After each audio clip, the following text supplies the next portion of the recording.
Welcome back, guys. In this video, I'm playing Grow a Garden again, and I will be explaining to you the best way to get trillions with SUNCOIL seed. Alright, so there's this new seed, SUNCOIL.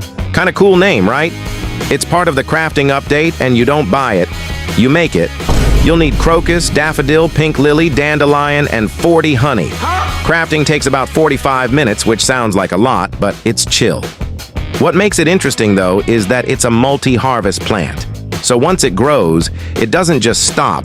You're getting that sweet passive shekel drip again and again. Now, what makes SUNCOIL kinda wild is the stacking potential. Each harvest already sells for over 70K base. Not bad, but then you think, what if you plant a whole bunch, like a full grid, and then those start mutating?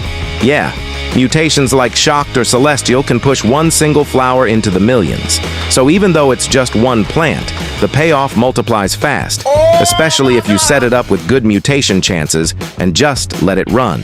The mutations are where it gets spicy. There's stuff like rainbow, shocked, celestial, void touched, and even disco. These give x50, x100, even x135 multipliers if you're lucky. Stack 2 or 3 of those and suddenly that 70K flower becomes worth like 100 million or more. You don't need every plant to hit either. Just a few good ones every now and then, and that alone starts nudging your balance higher than expected. If you've got enough garden space and the patience to wait it out, you can go hard with SUNCOIL grids. Use top-tier sprinklers, toss mutation sprays around during weather events, and time it with stuff like thunder or meteors. Those boost your odds, and if even a few plants mutate well, that's a serious shekel spike. It's kind of like fishing. Most of the time it's chill, but when it hits, it hits.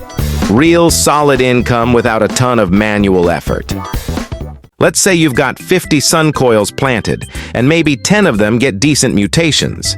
Even mid-tier ones like frozen or pollinated give you something. Then factor in that each one harvests more than once. You're recycling that profit. It's not just about selling fast. It's more like layering income. The numbers start small, but when you scale it out and keep things moving, you're looking at hundreds of billions before you even realize it.